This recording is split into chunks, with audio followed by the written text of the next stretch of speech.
예, 하나님 말씀 오늘 열왕기상 3장 1절부터 15절까지의 말씀입니다. 열왕기상 3장 1절부터 15절 말씀까지 우리 한 목소리로 같이 읽겠습니다. 솔로몬이 애굽의 왕 바로와 더불어 혼인 관계를 맺어 그의 딸을 맞이하고 다윗 성에 데려다가 두고 자기의 왕궁과 여호와의 성전과 예루살렘 주위의 성의 공사가 끝나기를 기다리니라. 그때까지 여호와의 이름을 위하여 성전을 아직 건축하지 아니하였으므로 백성들이 산당에서 제사하며 솔로몬이 여호와를 사랑하고 그의 아버지 다윗의 법도를 행하였으나 산당에서 제사하며 분향하였더라. 이에 왕이 제사하러 기브온으로 가니 거기는 산당이 큼이라. 솔로몬이 그 제단에 1,000번제를 드렸더니 기브온에서 밤에 여호와께서 솔로몬의 꿈에 나타나시니라. 하나님이 이르시되 내가 내게 무엇을 줄고 너는 구하라. 솔로몬이 이르되 주의 종 내 아버지 다윗이 정실과 공의와 정직한 마음으로 주와 함께 주 앞에서 행함으로 주께서 그에게 큰 은혜를 베푸셨고 주께서 또 그를 위하여 이 큰 은혜를 항상 주사 오늘과 같이 그의 자리에 앉을 아들을 그에게 주셨나이다. 나의 하나님 여호와여, 주께서 종의 아버지 다윗을 대신하여 왕이 되게 하셨사오나 종은 작은 아이라 출입할 줄을 알지 못하고 왕께서 택하신 백성 가운데 있나이다. 그들은 큰 백성이라 수요가 많아서 셀 수도 없고 기록할 수도 없사오니 누가 주의 이 많은 백성을 재판할 수 있사오리이까. 듣는 마음을 종에게 주사 주의 백성을 재판하여 선악을 분별하게 하옵소서. 솔로몬이 이것을 구하매 그 말씀이 주의 마음에 든지라. 이에 하나님이 그에게 이르시되 네가 이것을 구하도다. 자기를 위하여 장수하기를 구하지 아니하며 부도 구하지 아니하며 자기 원수의 생명을 멸하기도 구하지 아니하고 오직 송사를 듣고 분별하는 지혜를 구하였으니 내가 네 말대로 하여 네게 지혜롭고 총명한 마음을 주노니 네 앞에도 너와 같은 자가 없을거니와 네 뒤에도 너와 같은 자가 일어남이 없으리라. 내가 또 내게 구하지 아니한 부귀와 영광도 내게 주노니 내 평생의 왕들 중에 너와 같은 자가 없을 것이라. 내가 만일 내 아버지 다윗이 행한 같이 내 길로 행하며 내 법도와 명령을 지키면 내가 또 내 날을 길게 하리라. 솔로몬이 깨어보니 꿈이더라. 이에 예루살렘에 이르러 여호와의 언약궤 앞에 서서 번제와 감사의 제물을 드리고 모든 신하들을 위하여 잔치하였더라. 아멘. 할렐루야. 거룩하고 복된 주일 우리 주님의 전에 나와서 온 마음을 다해서 예배드리는 여러분 한 분 한 분을 주님의 이름으로 진심을 다해 환영하고 또 축복합니다. 우리는 지금 계속해서 복된 사람에 대해서 나누고 있는데 첫 번째가 우리 여호수아였죠. 그리고 두 번째가 다윗. 그리고 오늘 세 번째 시간에는 솔로몬의 삶을 함께 살펴보면서 은혜를 나누고자 합니다. 저는 여러분들이 이리저리 복을 쫓아다니는 고단한 그런 삶이 아니라 가만히 있어도 하나님의 복이 스며들듯 따라오는 은혜로운 삶을 살아가시기를 간절히 소망합니다.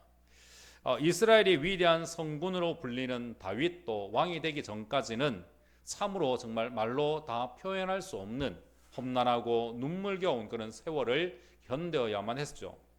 어느 날 사무엘이 찾아와서 들에서 묵묵히 양을 치고 있던 어린 다윗에게 기름을 부었지요. 하나님께서 사울 왕을 버리셨고 이제 다윗이 그 뒤를 이어서 이스라엘을 다스릴 왕이 될 것이라고 하는 엄청난 약속을 하게 됩니다. 하지만 현실은 왕의 자리와는 너무나도 여러분 멀었습니다. 오히려 사울 왕 앞에 불려가서 그가 악신에 시달릴 때마다 수금을 타면서 마음을 달래주어야 됐고요.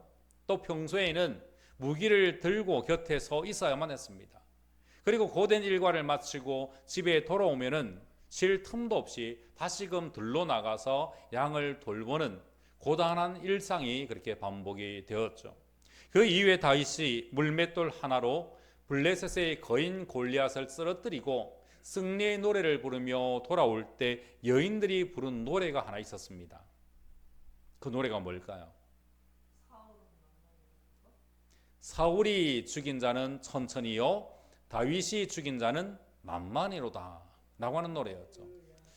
자, 이 노래를 들은 사울 왕은 그때부터 무섭게 다윗을 질투하면서 죽이려고 합니다. 이 일로 인해서 다윗은 무려 10년이라고 하는 긴 세월 동안 도망자 신세가 되어서 이스라엘 온 땅을 숨죽여 헤매야만 했죠.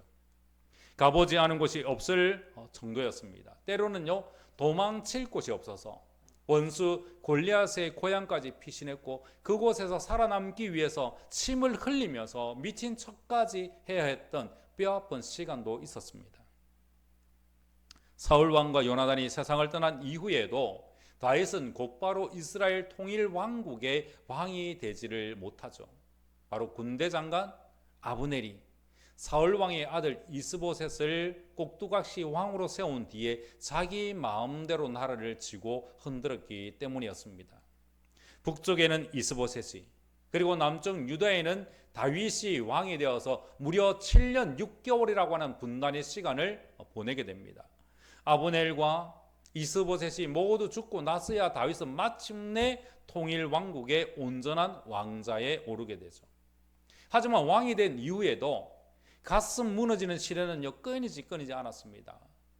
맏아들 암논이 이복 동생이었던 다말을 범하는 비극이 일어났고 다말의 친오빠인 압살롬이 암논을 처참하게 죽이는 복수극이 벌어졌습니다. 급기야 압살롬은 반역을 일으켜서 아버지 다윗을 몰아내고 다윗은 친아들의 칼날을 피해서 또다시 예루살렘에서 도망치는 서글픈 신세가 되죠. 압살롬의 날을 간신히 평정한 이후에는 또 다른 아들이었던 아도니아가 늙고 힘없는 이 다윗 왕을 대신해서 스스로 왕이 되겠다고 선포해버리는 일까지 일어납니다. 놀란 다윗은 서둘러 어린 솔로몬을 왕으로 세우게 되죠. 그때 솔로몬의 나이가 겨우 20살이었습니다. 그리고 왕위에 오른 솔로몬은 그 이후에 40년 동안 나라를 참으로 지혜롭게 다스리게 되죠. 솔로몬이 이스라엘의 세 번째 왕이 되었을 때 그의 나이는 고작 20살이었습니다. 가장 큰 문제가 뭐였을까요? 이토록 어린 나이에 한 나라를 짊어지는 무거운 짐을 홀로 감당해야 했다라고 하는 겁니다. 오늘날은요 입법 그리고 사법 행정이 나누어져 있지만 당시에는 왕이 이 모든 권한을 홀로 총괄하고 행사해야 됐기 때문에 그 책임감, 그 압박감이라고 하는 것은요 우리의 상상을 초월했습니다. 그리고 20살, 아직은 어리기만 한 철부지 나이에 국가 통치의 종권을 맡게 되어진 이 솔로몬의 그 막막하고 두려운 심정, 여러분 조금은 헤아려지는가요? 아버지 다윗에게는요 아히도벨이라고 하는 탁월한 전략가가 있었습니다. 하지만 그는 압살롬 편에 서서 반역을 도모하다가 스스로 목숨을 끊어버렸기 때문에 지금 현재 솔로몬의 경우에는 곁에는 그런 지혜로운 참모가 없다는 겁니다. 또한 다윗에게는요 요압이라고 하는 아주 용맹한 군대 장관이 있었습니다. 때론 자기 뜻대로 일을 처리해서 다윗의 속을 썩이기도 했지만 전쟁터에서는 누구보다도 든든한 그런 장군이었죠. 그런데 그마저도 아도니아 편에 서서 반역을 꾀하다가 그만 죽고 맙니다. 솔로몬에게는 요압 장군처럼 든든히 앞장서줄 사람조차 없었던 겁니다. 솔로몬의 외가 쪽은 그럼 어땠을까요? 솔로몬의 어머니 바세바, 여러분 어떤 분입니까? 내세울 만한 든든한 뒷배경이 전혀 없던 여인이었습니다. 왕의 곁에는 훌륭한 참모와 또 믿고 의지할 만한 사람들이 있어야 되는데 솔로몬의 주변에는 그런 이들이 너무나도 드물었다는 것이죠. 홀로 이 모든 것을 짊어지고 가야만 하는 외롭고 힘든 그런 형편이었습니다. 그래서 그는 정략 결혼을 선택하기도 했죠. 본문 오늘 1절을 보면 솔로몬이 애국왕 바로와 더불어 혼인관계를 맺어 그의 딸을 맞이하고 다윗 성에 데려다가 두었다라고 기록합니다. 막강한 권력을 가지고 있는 애국왕 바로의 공주와 결혼함으로써 그 힘을 자신의 배경으로 삼으려고 했던 연약한 모습이 엿보이는 겁니다. 일본에 가가와 도요히코라고 하는 분이 있습니다. 그는 1888년 7월 10일 코베에서 천황의 자문역이자 부유한 사업가였던 그의 아버지와 기생이었던 어머니 사이에서 태어납니다. 그런데 안타깝게도 겨우 4살 때 어머니를 여의고 5살 때는 아버지마저 이 세상을 떠나고 말죠.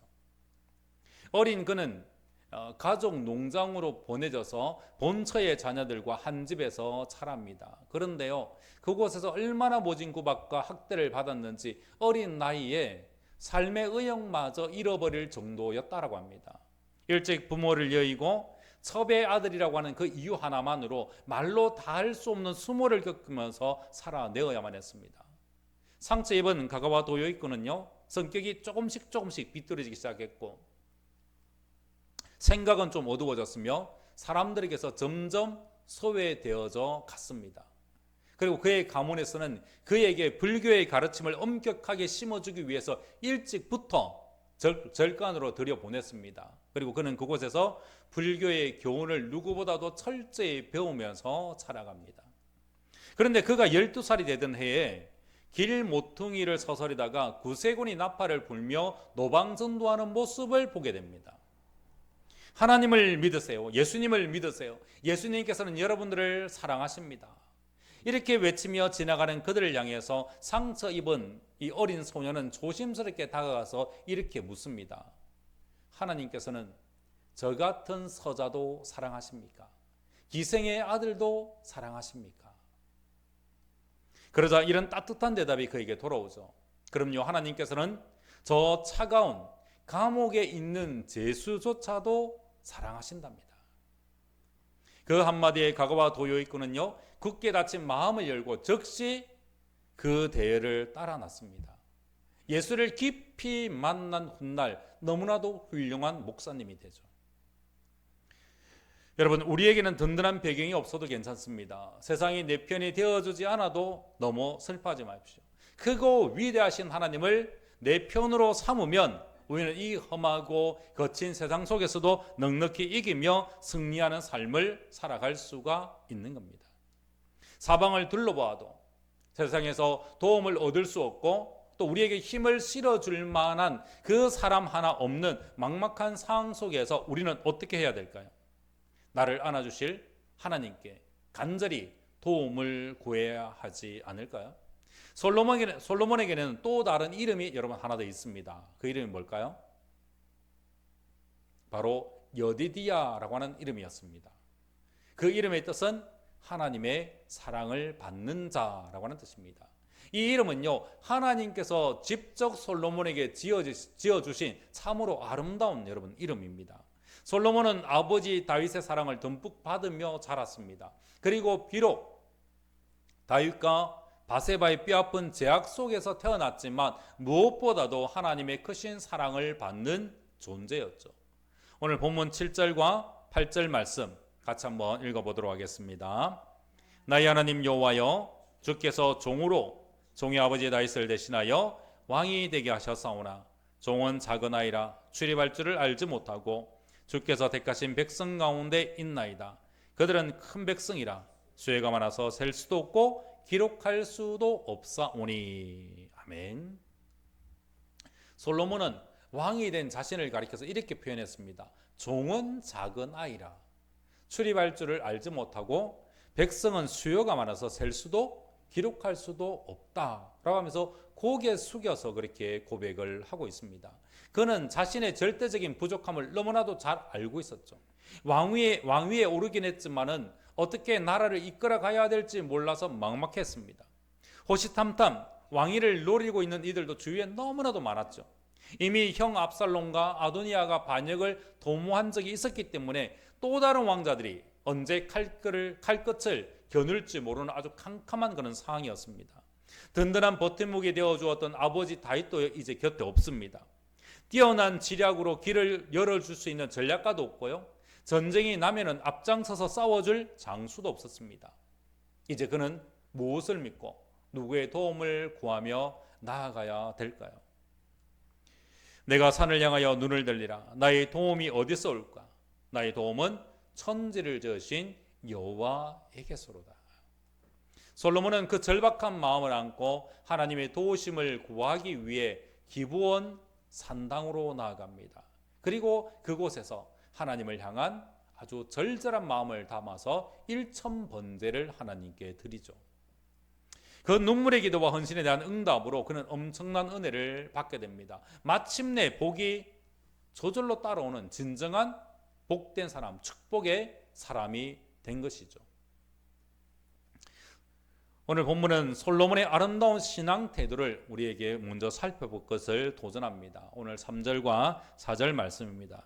솔로몬이 여호와를 사랑하고 그의 아버지 다윗의 법도를 행하였으나 산당에서 제사하며 분향하더라. 이에 왕이 제사하러 기브온으로 가니 거기는 산당이 큼이라. 솔로몬이 그 제단에 1000번제를 드렸더니. 아멘. 솔로몬은 여호와를 진심으로 사랑했고 또 아버지 다윗이 남겨준 법도를 마음을 다해서 따랐습니다. 다윗이 사랑하는 아들 솔로몬에게 남긴 마지막 가르침, 그 애틋한 유언, 여러분 그것이 무엇이었을까요?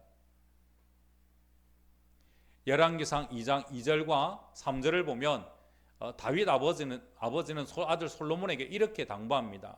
내가 이제 세상 모든 사람이 가는 길로 가게 되었노니 너는 힘써 대장부가 되고 내 하나님 여호와의 명령을 지켜 그 길로 행하여 그 법률과 계명과 율례와 증거를 모세의 율법에 기록된 대로 지키라. 그리하면 네가 무엇을 하든지 어디로 가든지 형통할지라. 너는 힘써 대장부가 되라 라고 얘기하죠. 내 하나님 여호와의 명령을 지켜 그 길로 행하여 그 법률과 계명과 율례와 증거를 모세의 율법에 기록된 대로 지키라. 그리하면 네가 무엇을 하든지 어디로 가든지 형통할지라. 솔로몬은 이 아버지의 유언을 가슴 깊이 새기며 하나님을 사랑했고 주님의 말씀에 온전히 순종하였습니다. 그는 모세의 율법에 기록된 대로 지키기 위해서 가장 먼저 하나님 앞에 나아가 번제를 드렸습니다.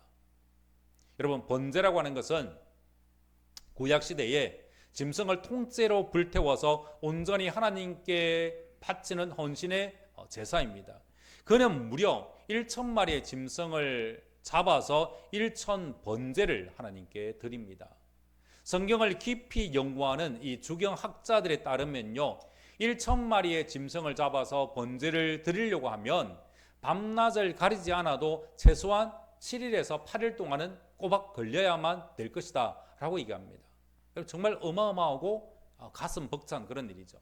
그 누구도 감히 상상조차 하지 못했던 정성이었습니다.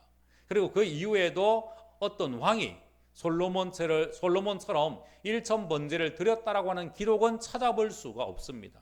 참으로 전무후무한 그런 일이었죠. 모세의 율법 어디에도 1000번제를 드리라라고 하는 규정은 존재하지 않습니다. 누가 억지로 시켜서 한 일도, 그리고 의무 때문만도 아니었습니다. 오늘 본문 3절에 있는 말씀처럼 그가 1000번제를 드렸던 오직 하나의 동기는 여호와를 사랑하였기 때문이었습니다. 하나님을 향한 순수하고 뜨거운 사랑과 믿음이 그를 제단 앞으로 이끈 것이었습니다. 우리는 과연 솔로몬처럼 여러분 예배할 수 있을까요? 일주일 내내 소를 잡고 통째로 태우면서 예배만 그렇게 드릴 수가 있을까요? 10년 전만 해도 우리에게는요, 아침, 점심, 저녁, 그리고 하루 종일 오직 예배 자리만 사모하던 뜨거운 여름 수련회라고 하는 것이 있었습니다. 하지만 요즘은 그렇게 예배하기가 참 어려워졌죠. 수련회를 가더라도 쉬엄쉬엄 그리고 편하게 즐기는 시간이 많아진 것이 여러분 사실입니다. 이 시점에서 우리는 하나님 앞에 서는 우리의 예배 자세를 조용히 한번 돌아보았으면 합니다.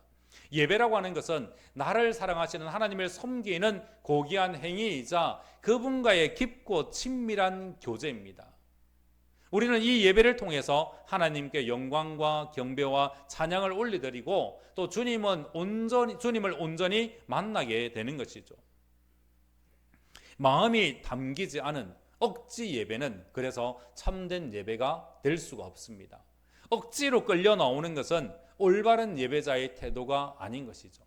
신앙인의 삶은 결코 하나님을 섭섭하게 해드리거나 또는 그분을 소홀히 대우해서는 안 되는 겁니다. 내 안에 깊은 사랑으로 기꺼이 순종하는 마음으로 하나님께 나아가야 되는 것이죠. 하나님의 말씀인 성경을 읽으면서 내 안에 어두운 모습들은 가감히 버리고 정말 주님이 기뻐하시는 선한 모습들은 적극적으로 취해야 하는 겁니다. 심판받을 일은 줄이고 은혜 받을 자리에 서기를 여러분 즐거워하십시오. 히브리서 10장 25절은 이렇게 얘기합니다. 모이기를 피하는 어떤 사람들의 습관과 같이 하지 말고 오직 권하여 그날이 가까움을 볼수록 더욱 그리하자. 말세가 다가올수록 모이기를 꺼리고 등한시하는 풍조가 만연하겠지만 결코 그 흐름에 휩쓸리지 말라라고 하는 주님의 애타는 당부입니다. 내가 누군가를 여러분 깊이 사랑한다면 아무리 자주 만나도 감사하고 기쁘지 않습니까? 솔로몬의 1000번째의 동기가 사랑이었듯이 우리 신앙의 동기도 오직 하나님을 향한 사랑이어야 하는 겁니다. 우리는요 온 마음과 정성을 다하여서 하나님을 사랑해야 하는 것이죠.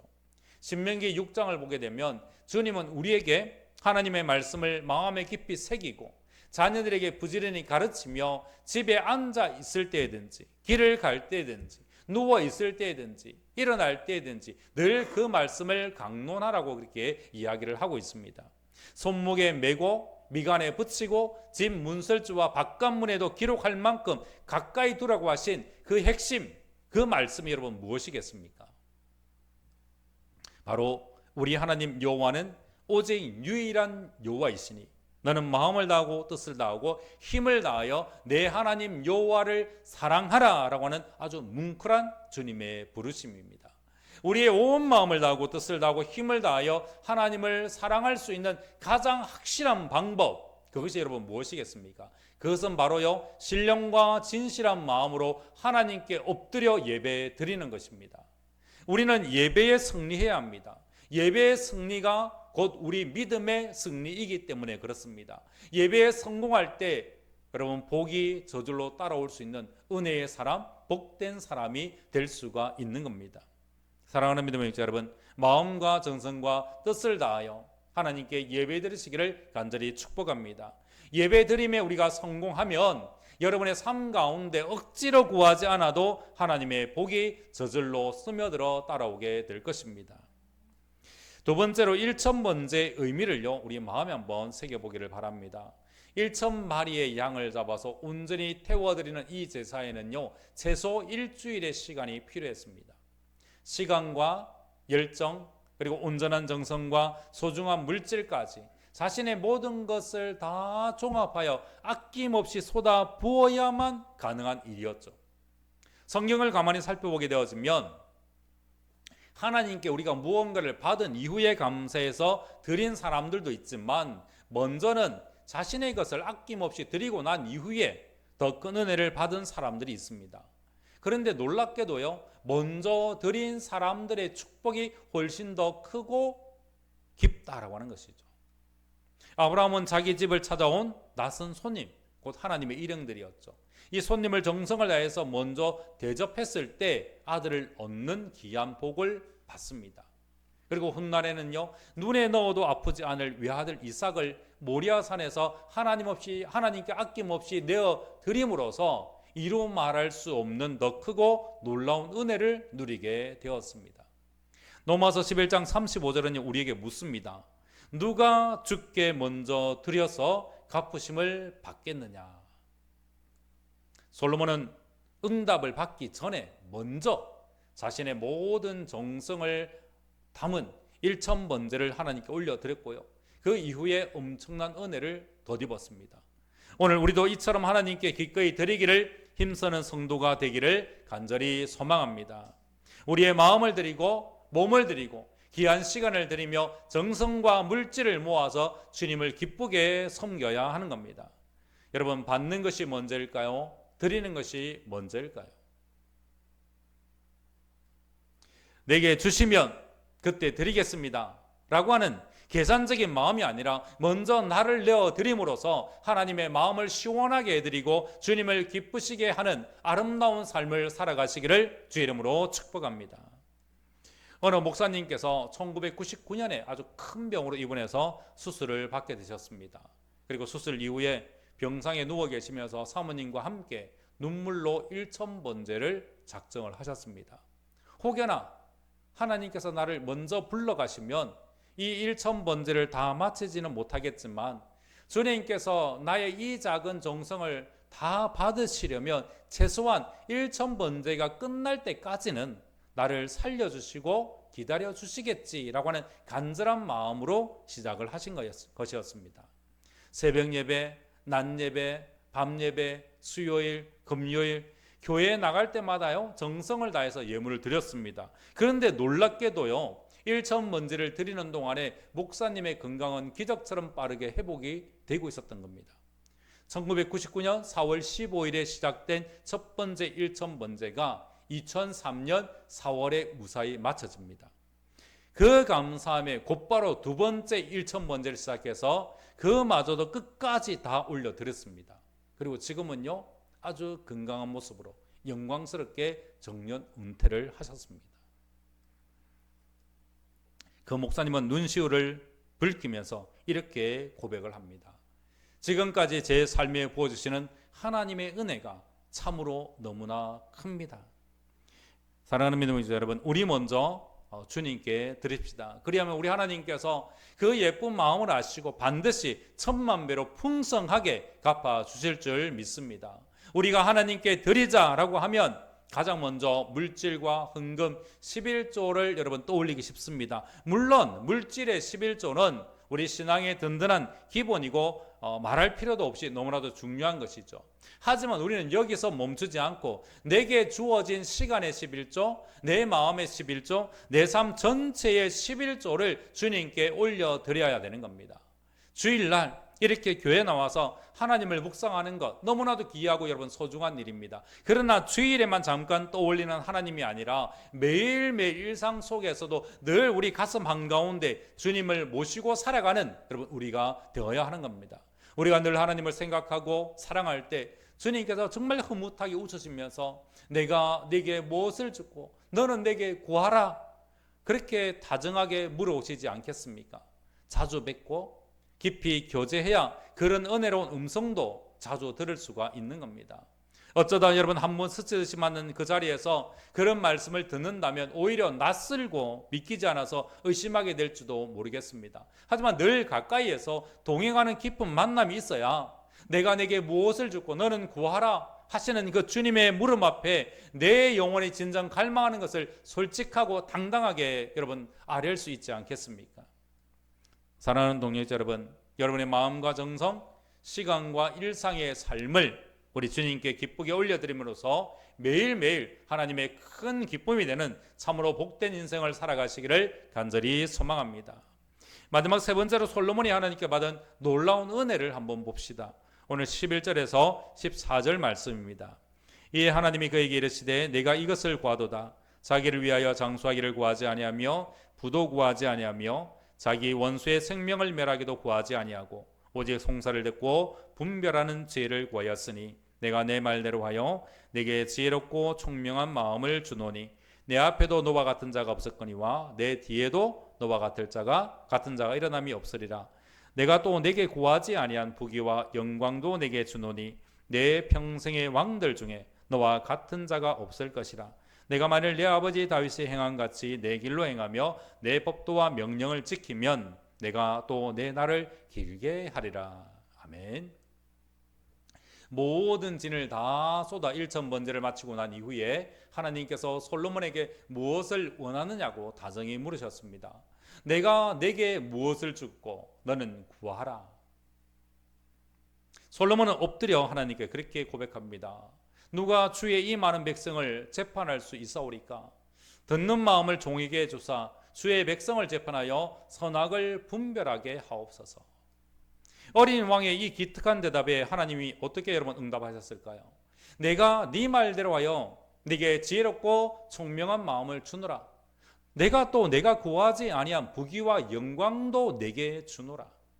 하나님께서는 솔로몬이 간절히 구했던 지혜롭고 총명한 마음을 주시겠다라고 얘기합니다.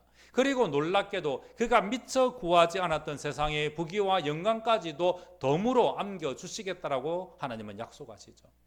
에베소서 3장 20절은 우리에게 이렇게 위로합니다. 우리 가운데서 역사하시는 능력대로 우리가 구하거나 생각하는 모든 것에 더 넘치도록 능히 하시리. 여러분 그렇습니다. 우리 하나님은 우리가 구하는 것이나 생각하는 것보다 훨씬 더 풍성하고 넘치게 채워주시는 참 좋으신 분입니다. 하나님께서는 솔로몬이 이스라엘의 왕으로 세상을 살아가는 데 필요한 모든 것들을 단 하나도 빠짐없이 모두 다 허락해 주셨습니다. 솔로몬처럼 내 삶의 중심에 예배의 제단 쌓기를 진심으로 힘쓰는 우리가 되기를 소망합니다. 여러분 예배의 성공이 내 인생 전체의 성공임을 늘 가슴에 새기며 살아갑시다. 과연 누가 진정한 복을 누리며 살아가겠습니까? 누가 하나님이 예배하신 더 크고 풍성한 은혜를 받아 누리겠습니까? 누가 복을 찾아 헤매는 사람이 아니라 정말 복이 따라오는 참된 축복의 사람이 될 수가 있겠습니까? 기도하겠습니다. 은혜가 한없이 풍성하신 아버지 하나님, 오늘 이 시간 저희의 온 마음과 정성을 다해서 주님께 예배를 올려드립니다. 저희 한 사람 한 사람에게 하늘의 크신 은혜를 다정히 덮어 주시옵소서. 세상이 던져주는 얄팍한 것들에 우리의 마음을 뺏기거나 만족하는 삶이 아니라 오직 하나님이 채워주시는 영원한 복으로 넉넉히 만족하며 살아가게 하여 주옵소서. 이리저리 복을 쫓아다니며 헐떡이는 고단한 인생이 아니라 가만히 있어도 주님의 은혜와 복이 스며들어 정말 복된 사람들이 다 될 수 있도록 저희를 안아주시고 크신 은혜를 베풀어 주시옵소서. 언제나 우리를 사랑으로 인도하시는 예수님의 이름으로 간절히 기도드리옵나이다. 아멘.